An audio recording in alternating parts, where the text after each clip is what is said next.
You know Detective Chief Superintendent Cradock, sir? Indeed I do. How are you, Chief Detective Superintendent, after your great victory? Surviving, thank you very much, sir. Fine. Well done indeed. All of you. Wonderful team effort, great leadership. The PM was absolutely delighted. So was I. We all were. Goodbye, Cradock. Bye, sir. Goodbye, James. Goodbye, Minister.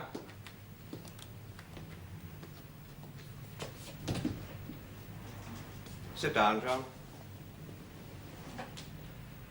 Look, John, don't think that I'm prying into anything, but Mike Piggott informed me of your request for help over a certain matter. Investigation of a big industrial group. That's right, sir. He had to, you understand. I have to authorize any extra expenditure of that kind.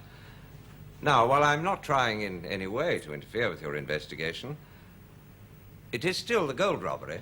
Oh, yes. In that case, I think I have a fair idea what it's all about. When I warned you about associating with Bolt, I may have got the wrong end of the stick, possibly. Look, I've been in this business even longer than you have. In my time, I've had a go at the big boys in the city and the establishment. I got my fingers burnt. Rather badly. It's an area, how shall I put it, that's not beyond our comprehension, but beyond our effective power. Quite simply, their guns are bigger than ours. Unless there's definite evidence, proof. Is there? No, sir, not yet. Uh-huh. Put it another way. As far as the powers that be are concerned, this case is over. They're happy. Well, is that official? No, but it's pretty definite. You heard the minister. Yeah, but there's still £4 million to be accounted for, stolen money. I know, John, I know. Yes, well, I want to account for it, sir. John, my advice to you, my quite unofficial advice to you is to forget it. I shall be retiring at the end of the year. In confidence, your name's up for promotion. One day, this seat will be yours for the asking, if you want it. But don't make a nonsense of things now.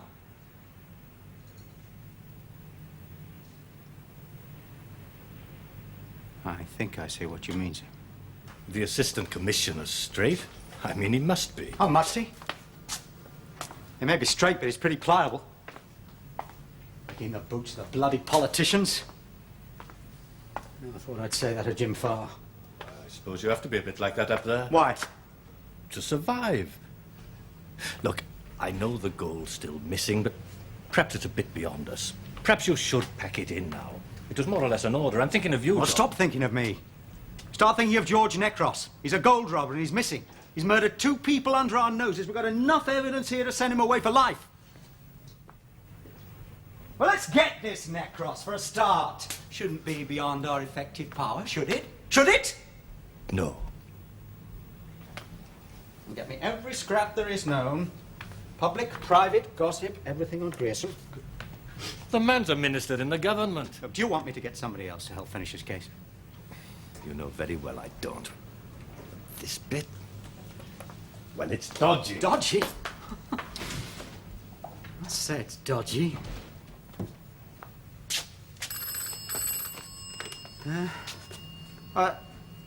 Oh, no, that's all right. He's my son. Send him in, please.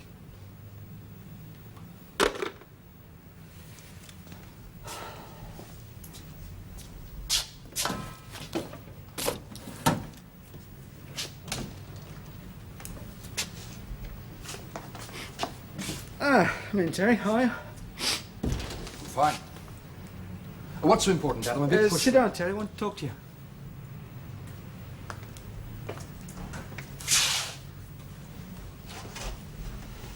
Well, the divorce is underway. I see. Hope you're pleased. Yes, I am.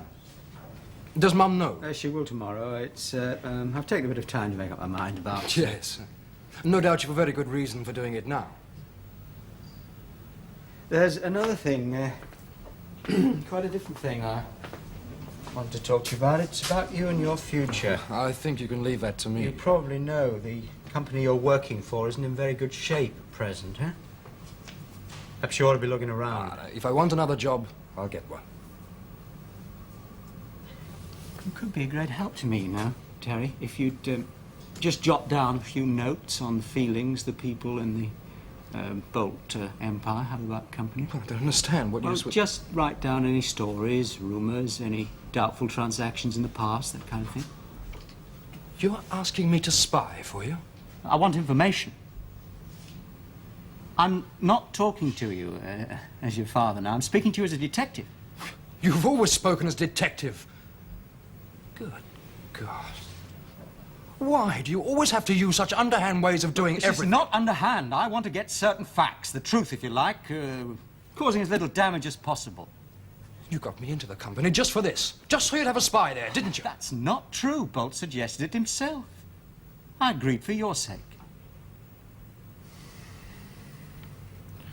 You're supposed to be a great friend of his. Well, you ask him, because I'm not doing your dirty work for you. All right. I can't force you. You would if you could, though, wouldn't you? Yes, I am pleased about the divorce. I'll see she's all right. You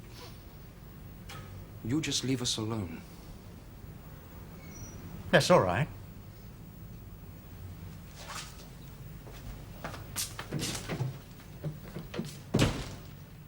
You haven't spoken about this to anyone else, have you, Teddy? No, sir. I very much appreciate your loyalty, to me and to the group. It's a virtue that's a bit scarce these days. Thank you, sir. I think the best thing is we both forget all about it. Yes, sir. Fine. Well, thank you very much indeed. Goodbye now. Goodbye, sir.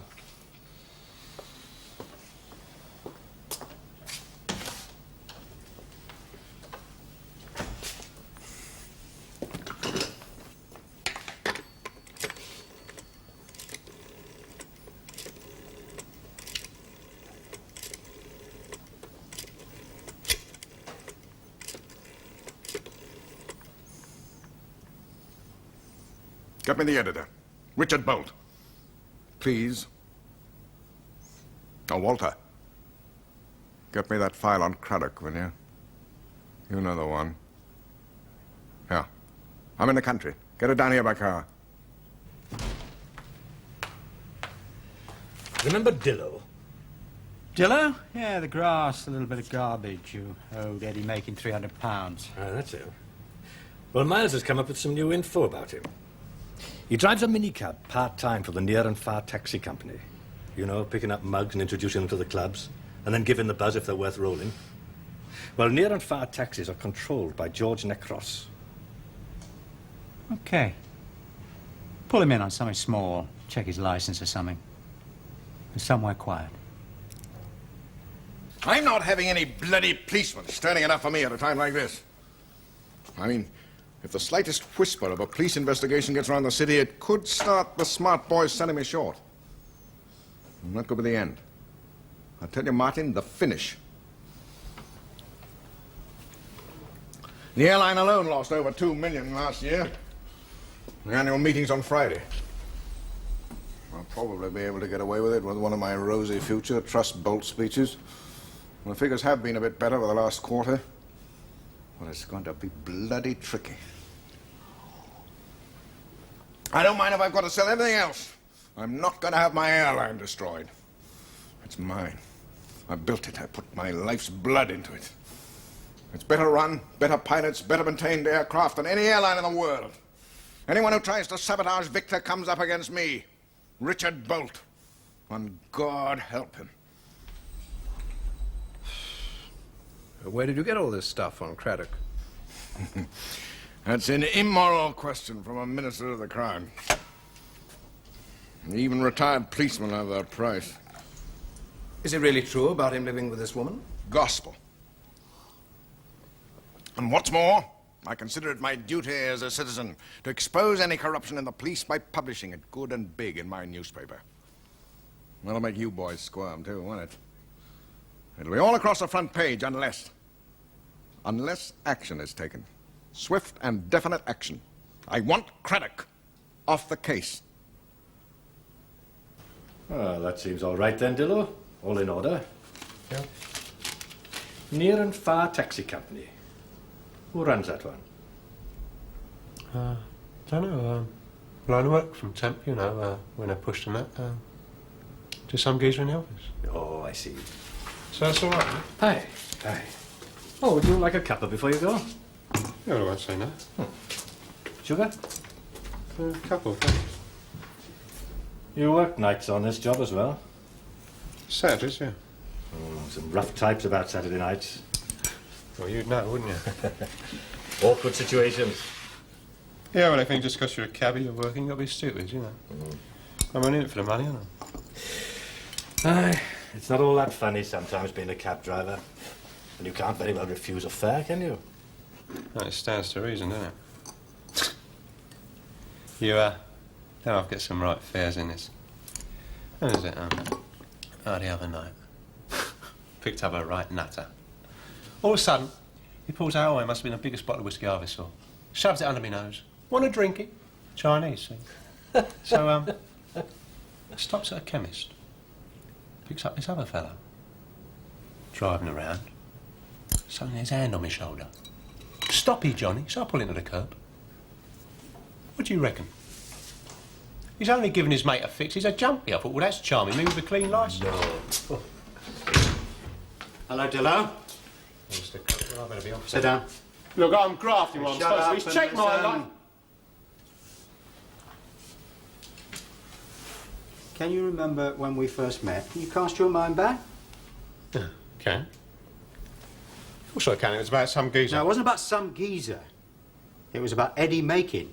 And you owed him 300 quid, if I can refresh your memory, and he was chasing you around for that money, desperate about something. And that was about the same time, almost exactly the same time, that he was murdered. Brutally murdered. I don't know what you mean, Miss Cradock. I mean, I don't know what you're after. I'm after the man who murdered Eddie Makin. That's who I'm after, and you fit the bill very well. Almost exactly.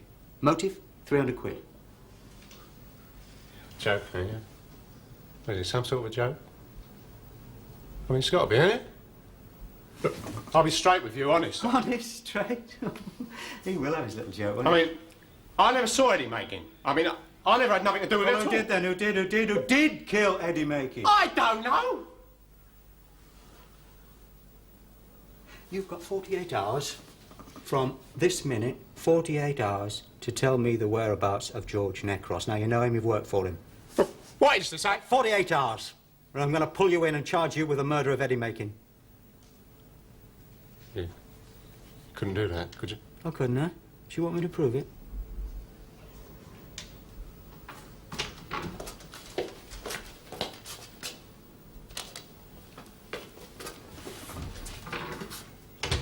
Assistant Commissioner wants to see me. Wonder what it's about now. Could be about our friend here. He's more important than he realised. Funny thing, he didn't know that Necros runs near and far taxis. Didn't he really? Oh, well, now he does know. I'm sure you'll come to an amicable arrangement. Oh, I'm sure we will.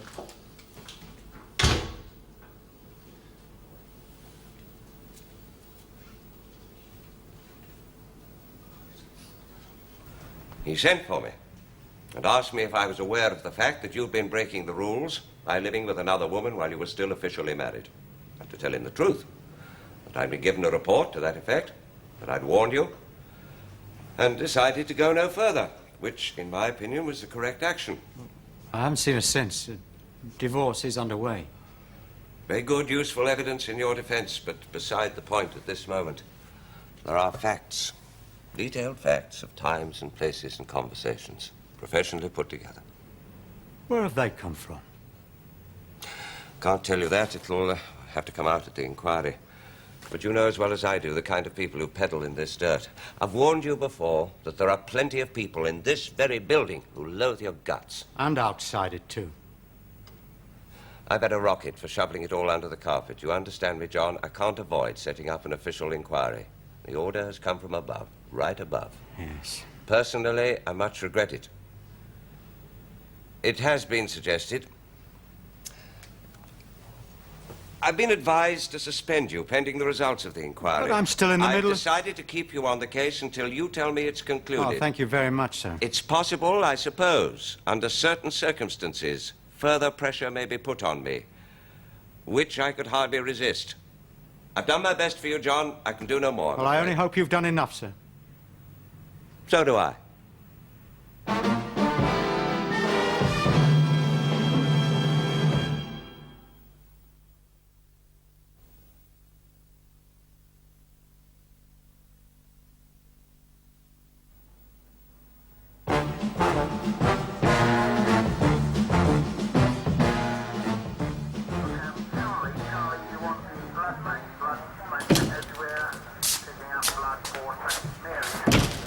You doing with that thing? I've come to an arrangement with Dillo. We're monitoring his cab. Oh, hope it gets you somewhere. Well, it's worked before. Depends if Dillo thinks he can get away with it. He's scared stiff of you. Necros is down there in the East End somewhere, all right, strutting about on his own midden. Thinks no one can touch him. Like Richard Bolt. They're both mad in their different ways, folly to grandeur. The city's buzzing with rumours Bolt's in trouble. Oh, nothing official, everything denied, but his shares are dropping in value.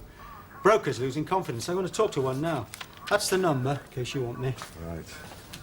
Oh, by the way, I've got some stuff on Grierson. Put it on tape.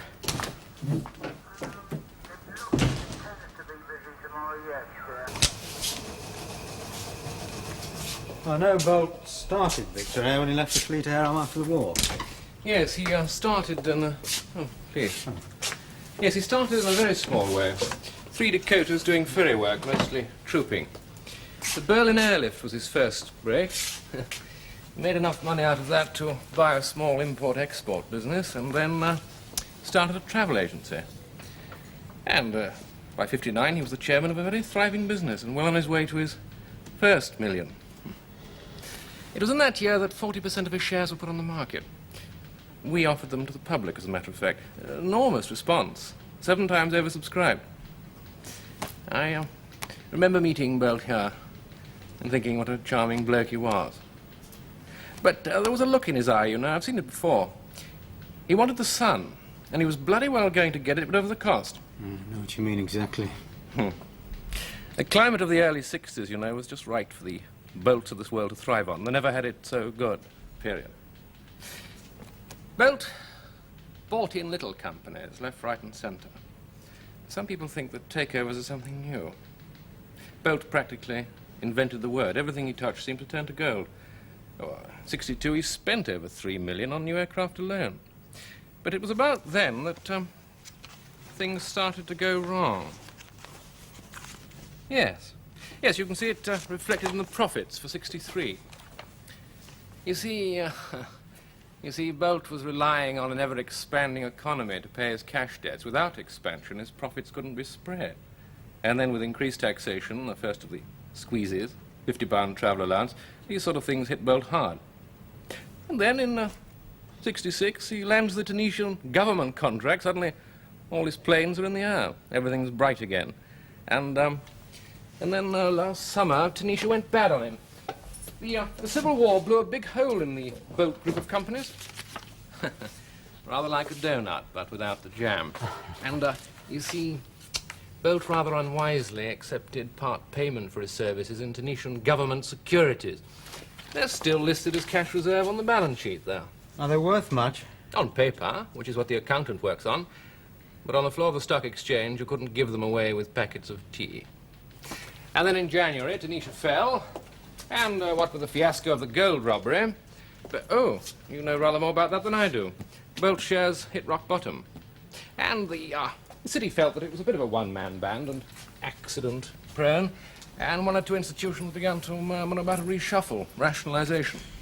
Did Bolt look like going bust then? A show like that doesn't go bust. It gets eaten. Once the word gets out, everyone gathers around for a nibble, then a bite, and then a munch, until the carcass is bare, or goes into liquidation. That's what's happening to the Bolt Group today. As a matter of fact, I hear that Bolt's going to be asked to resign the chairmanship of all his companies at the AGM. Well, will he agree? He won't have any alternative. It'll be a vote of shareholders. Oh, I see. 21 make a pickup, Saunders Nest Road, to north end of Greenwich Foot Tunnel.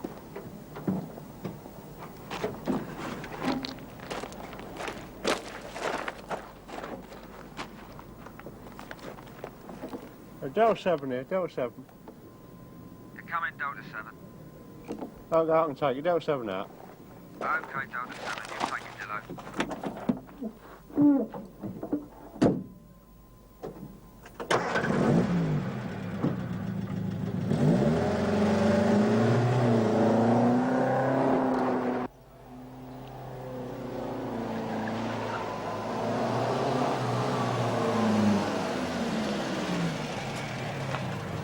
Hello, Dillo. The Duke of Clarence, burn rubber.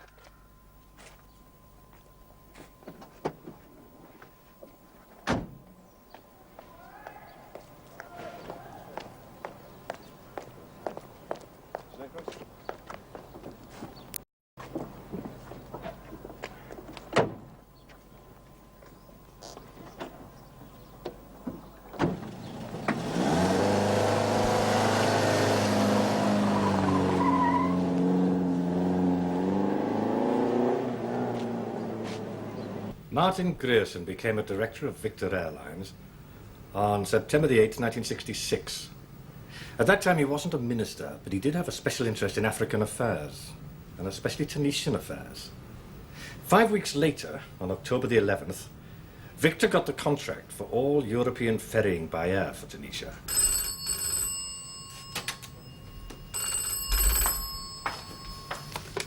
Thomas? Okay, fine. When you're clear, can you make through to Paddington Station?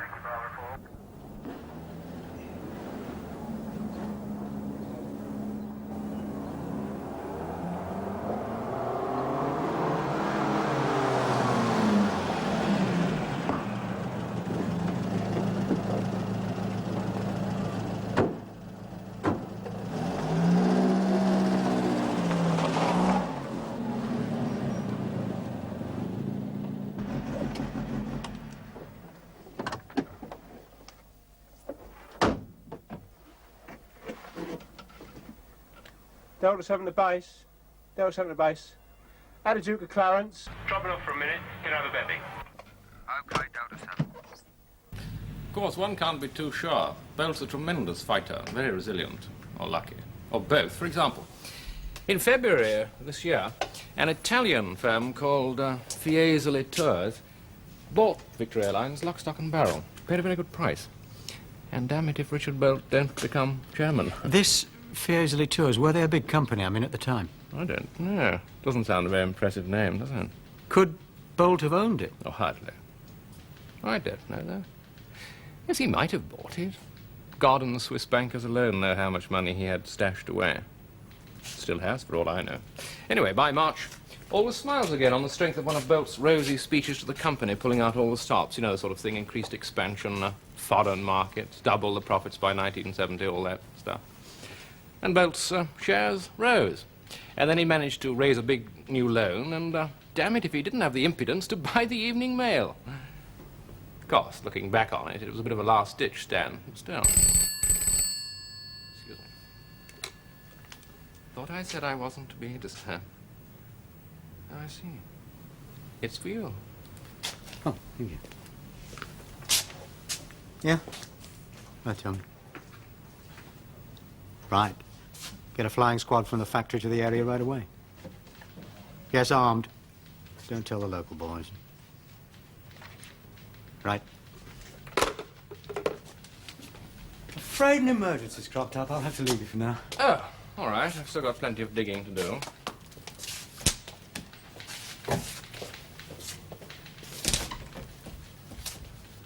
When I'm dragged up, all the feeling's immense. But I'll admit it puts me right on a fence, 'cause I can't use the ladies and I don't use the gents. That's why the broad is a fraud. Let me repeat, things ain't what they seem. It's like a dream. In bed, I'm Fred. I find it safer to stay wide awake. Don't call me madam, this Eve's an Adam. That's why the ladies are fake. I was thinking of something like that, Mr. Neckcross. That's the sort of stuff they like. I can imagine it. Look, the clubs I run are very superior places. My clients are a very particular class of people. You appreciate what I'm saying? Of course I do, Mr. Neckcross. Well, how about this one? Here we are, out of Benzedrine. Mother wore the trousers, Dad was called Doreen.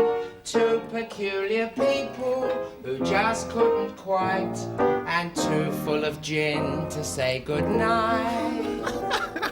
He's great. I mean, it's very nice. I wouldn't say it was good. I wouldn't say it was bad. But that sort of thing's all right in some places. But I won't have vulgarity in my clubs. They don't like it, and I don't like it. I've just had some mint mate from Brother Roy Nick. The heavy mop from the factories down here, and Cradock's with him, Mr. Neckcross. That don't sound too good. All right, get my motor over the whopping old stairs. Right away.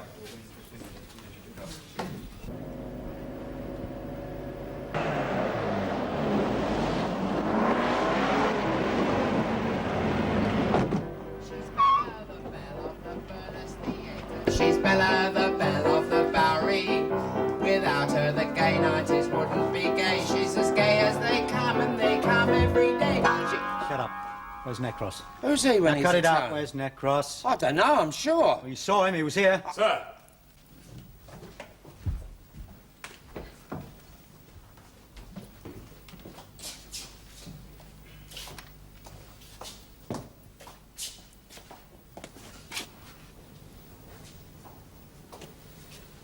Hand it over to Rotherhithe.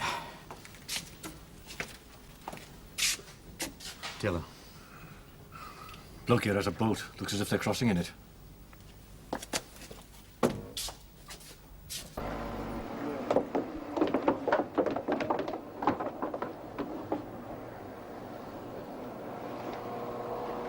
Put out a general. Close the area, Tower Bridge, Commercial Road, Stepney East. Warn them it might be dangerous.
Just broken into the London dock at gate 25. Over. Echo 2, message received. Out. London dock's empty. Been closed since May.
Cradock's still on the case. Look! You told me quite clearly he was going to be taken off it. That's what I understood, Richard. I mean, they're having an inquiry. It's fixed. But apparently the rule is that it's left to the discretion of the Assistant Commissioner whether to suspend the man or no. He decided no. Do you mean to tell me that as a Minister of the Crown you can't have a mere Assistant Commissioner? Of course I can. Well, do so, without fail, tomorrow. Look, old boy. I think I can say I'm one of your oldest friends. This week you've taken as big a pasting as any man can take. You've taken it on the chin, with dignity, with immense courage. In the opinion of many of my colleagues, you've grown in stature rather than diminished. You have to go bankrupt to get a kind word from a politician. No, Richard, I mean it. Now, why don't you go away somewhere? Have a proper rest. Try and get things in proportion again. It isn't the end of the world, you know. The end of Victor's the end of my world. I don't believe it. You've plenty of friends still. But this silly vendetta against a rather ordinary policeman simply isn't worthy of you. People will see you as rather petty. I want Cradock's head on a platter. And you're going to do the chopping. I'm afraid I don't think I can, Richard. Especially after this. The man's a hero. You don't have to shout about it, do you? And Cradock can't. He's bound by some act or other. No, Richard. If you don't get Cradock off this case tomorrow, I'll print enough to blow you and your bloody government sky high. You know that I can do it, and that I will. I haven't much more to lose, but by God, you've still got a long way to fall. By his courageous death, Sergeant Thomas has given the finest possible example to every policeman in this country. You'll be pleased to hear that the Home Secretary is going to announce the opening of a fund in his memory. Yes, I'm pleased. And I'm sure Thomas would have been too. Well, John, I'm sorry the case should have to close on such a very sad note. Close? But I've still got the most important part of the crime to solve. It's closed, John. I've closed it, officially. The case of the gold robbery at West Marsh is over. I'm sending you on indefinite leave, on full pay, of course, until I can set up this wretched inquiry. Well, I hope you don't think that's John, going to stop me. Don't force me to suspend you. I'm acting on orders. Definite orders. From above, you understand me?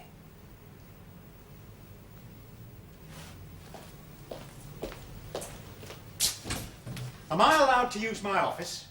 Not after today.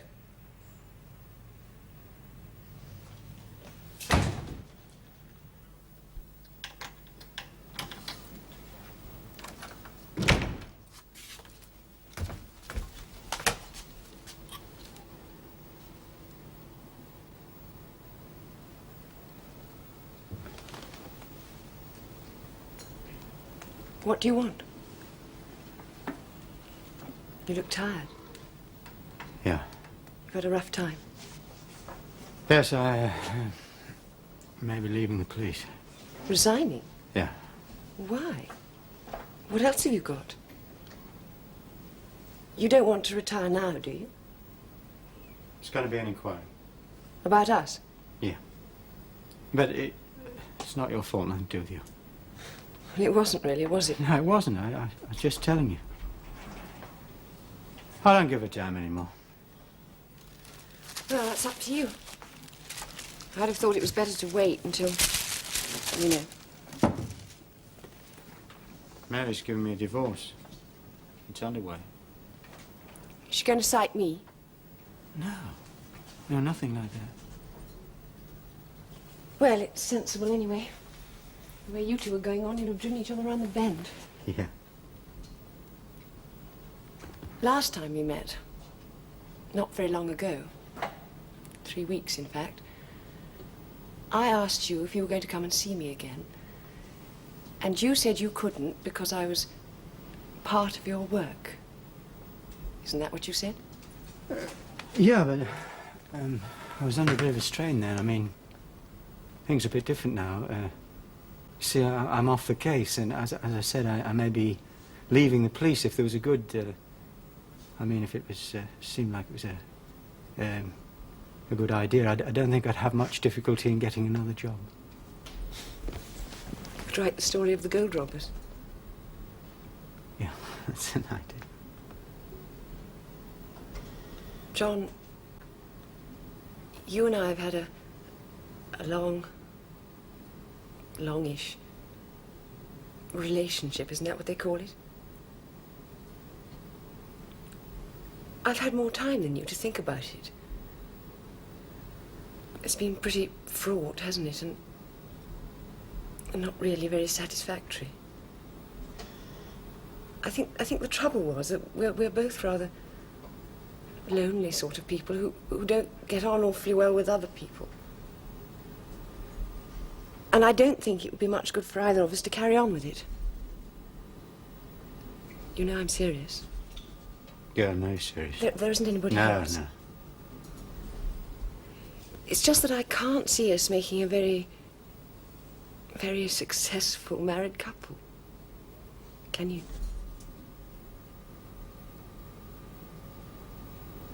I don't know. As far as I'm concerned, whatever there was killed stone dead 3 weeks ago. Yeah. I see. Okay, Val. Sorry, John, I hope you find something. Yeah. Goodbye. John, I'm sorry to be a bore. Could I have the key? Oh,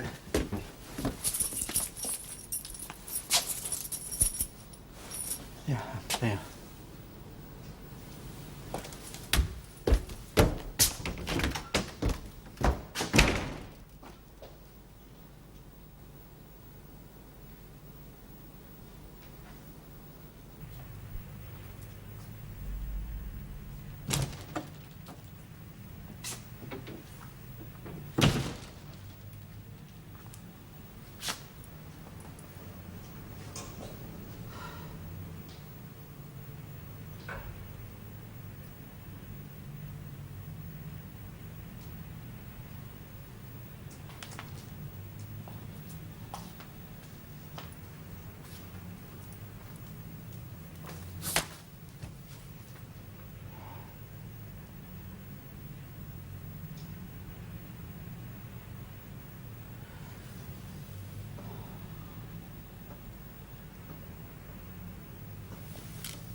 When Grierson was made a minister in the government, he had to resign all his directorships. That's the usual thing. But he is known to have lobbied on behalf of independent airlines, complaining they were getting a raw deal. That's about all the information on Martin Grierson to date. This is Detective Sergeant Thomas reporting, recorded August the 4th, 1969.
I've got nothing.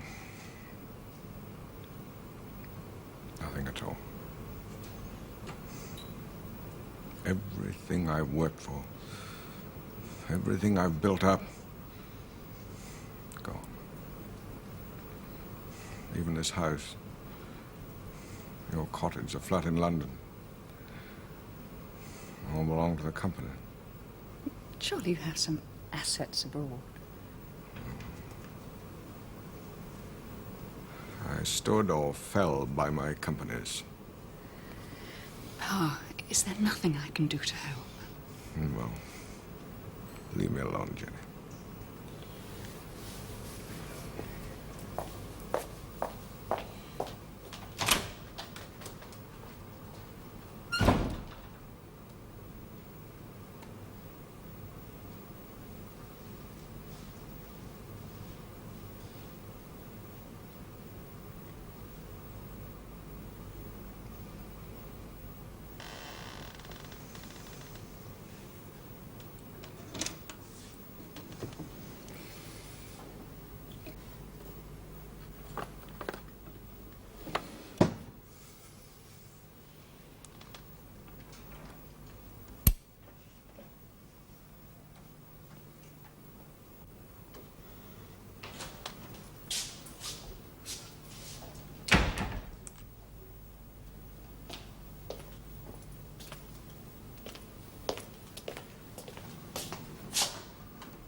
Who asked you to come here? No one.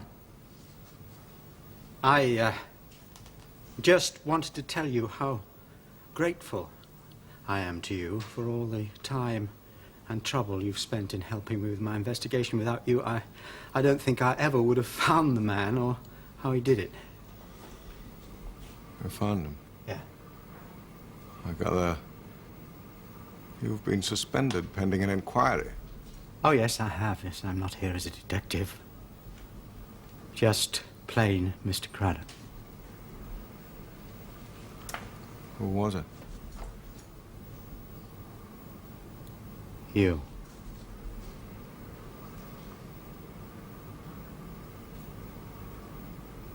I think you've been at it too long. You've gone off your rocker. That accusation could finish you for good. Oh, I'm not finished for good already, then?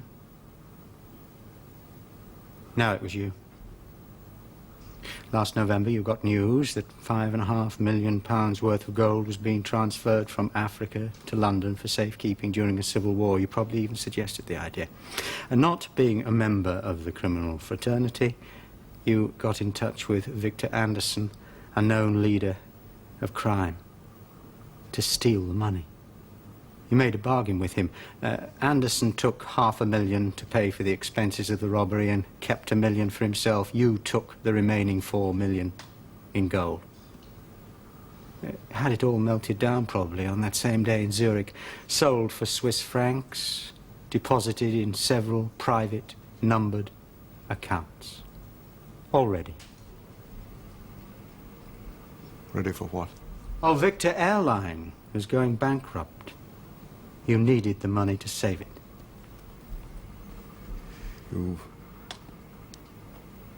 You've certainly got a remarkable, if somewhat twisted knowledge of how big business works.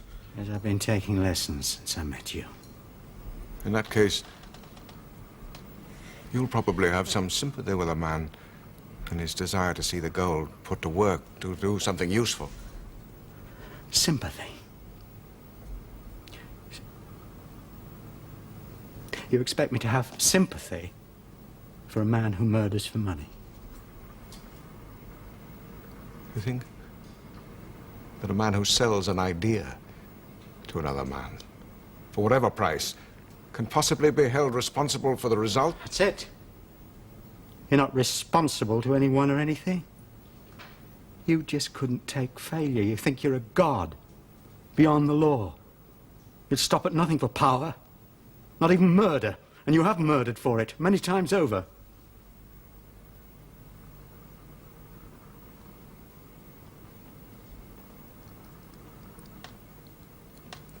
You've no proof. Not a shred. And you never will have. I so will. I so will. I'll never give up until I do break you. As a private citizen. Talk to the press. Talk on television. Get an inquiry into the affairs of that Minister Grierson. Turn the city upside down. I'll pull your past into tiny pieces until I get the evidence that I need. I'll hound you for the rest of your life. I'll go on and on and on. Till I get you. That's always assuming that you get out of this room alive.